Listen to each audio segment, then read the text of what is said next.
Because when you're being dishonest, when you're lying, or maybe when you're omitting truth willingly, you're obscuring the relations that everything is built on. You're kind of obscuring the fabric of humanity. Did you know you can teach a chimpanzee to associate this ball with this word? Pretty cool, right? You can even put up a list of like a bunch of different words and then ask him which one of these words goes with the ball, and he'll correctly choose, baseball. But, however, if you bring a bunch of different kinds of sports balls, in front of him, and then you ask him which of these goes with this word, he won't be able to do it. Weird, huh? Won't be able to do it. Because he only has a one-way association. He knows that word equals ball. He doesn't know that ball equals word. That's actually two pieces of information. And you and I intuit that naturally because we're human beings. And that's actually something very unique to human beings, is that you and I have the ability to make relational connections. For example, if I said, okay, this ball is smaller than this ball, and I am bigger than this ball, and then I asked you, am I bigger or smaller than this ball? You'd be able to answer immediately, oh, of course you're bigger than the ball. But that's strange because I didn't tell you anything about my relation to the ball. And that's because you were able to actually build a system of connections. You're understanding that the relation between this and this actually has something to do with the relationship between this, and then that means there's a relation between these, and there's a whole connection. And that's pretty cool. That means any one piece of information for a human being isn't just an association. It's like an ingredient in a dish. It could change the whole flavor. One thing, one ingredient added could change the way the whole thing tastes, because it doesn't just impact one association, it impacts a whole system of relations and ideas that are connected together. Pretty cool. We don't just do that about like size. We do that about pretty and ugly. We do that about entertaining and boring.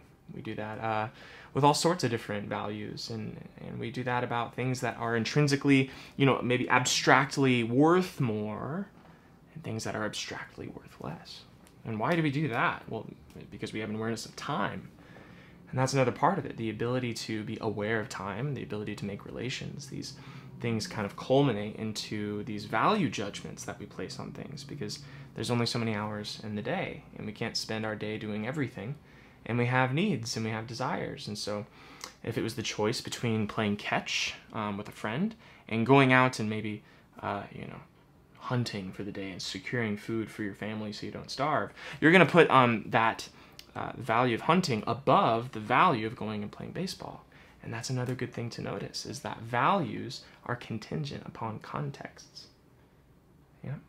Values are intertwined into the context. And so maybe playing baseball is a great thing to do, but if your family really needs to eat, you need to go out and hunt. And we do that about all sorts of things. Now let's say that, hey, your storehouses are full. You'll be warm through the winter. Then playing catch is a great thing. That's great. But there's a relation here that's important to keep in mind, is that doesn't mean that the value of different objects are just completely arbitrary or completely socially contrived. For example, like a sunset that's radiant and shining all throughout the sky is still beautiful, even if you don't have the time to look at it. It doesn't change. There's no world where like a radiant sunset is ugly. And so maybe you're running home late from work and you don't have time to gaze at the sunset. Okay, so you have a value placed because of your context, because you're trying to get home for dinner. You have a value placed on getting home over, viewing that sunset. But that doesn't mean the sunset doesn't have an essential quality to it of being beautiful. The context, rather, actually determines how much value we place on certain things. But that doesn't mean the actual value of playing catch or looking at a sunset or a pretty waterfall actually changes. It's just more or less valued by an individual person. Virtues are like that too. So for example, being honest.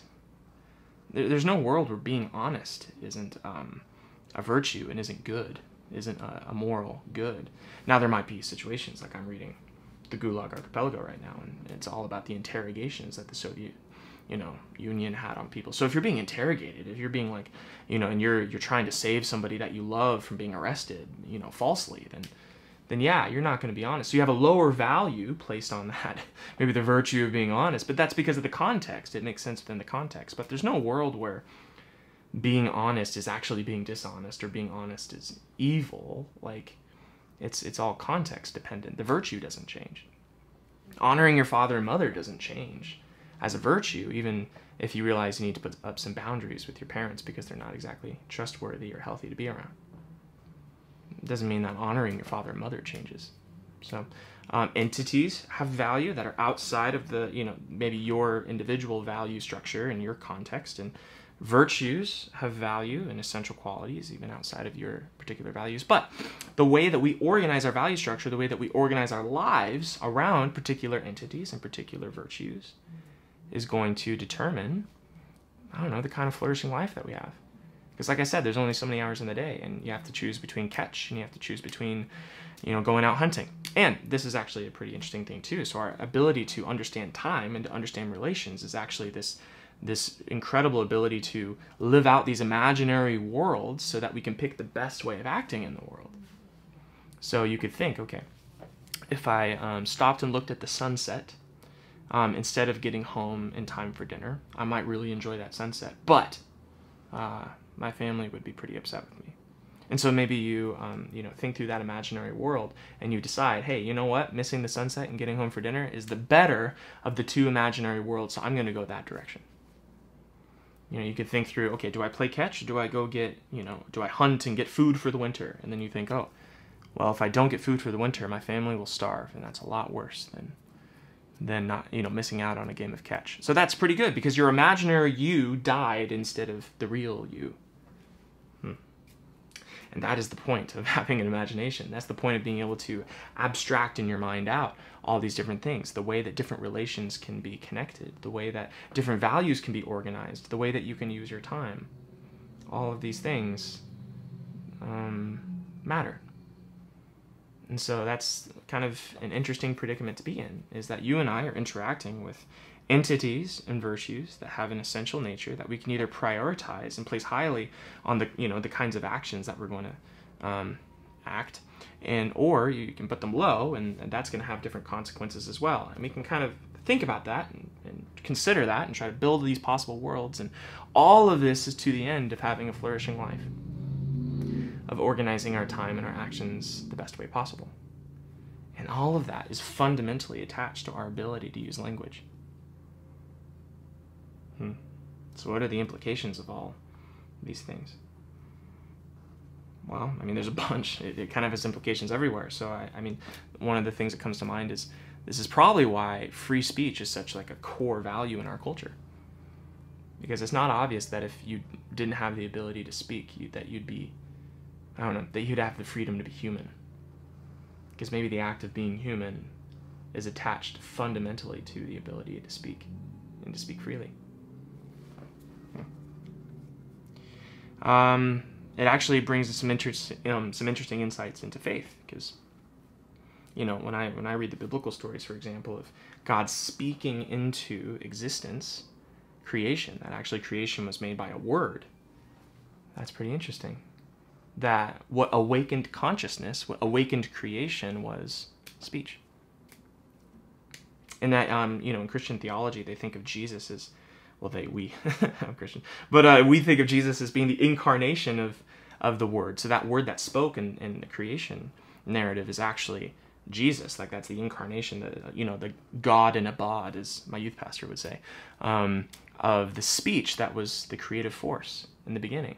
And so Jesus, the person that comes and redeems all mankind, is actually true speech embodied. And the redemptive factor in the human experience is true speech. That's cool. That's psychologically interesting. It's also theologically interesting. What other places is that relevant? Maybe it has a lot of relevance to whether you decide to be dishonest or not. Because when you're being dishonest, when you're lying, or maybe when you're omitting truth willingly, in a context that maybe doesn't demand it, like an interrogation setting or something, but just it kind of forwards your own ambition or forwards your own cause, maybe at the expense of another. You're obscuring the relations that everything is built on. You're kind of obscuring the fabric of humanity. When you willingly lie, you're corrupting not just, you know, a day at work or a conversation with your spouse. You're corrupting something way more fundamental. And maybe it has implications and has consequences that are much more deep than we realize. That keeping true speech, honest speech, is maybe what promotes human flourishing. Interacting with things that are true, interacting with entities and virtues in ways that are true, and organizing them in ways that are true to the context. Might be worth thinking about. I don't know, what do you think? What do you think are some implications for how language and humanity are organized, and what comes to mind for you? I'll be in the comments, so see you in a moment.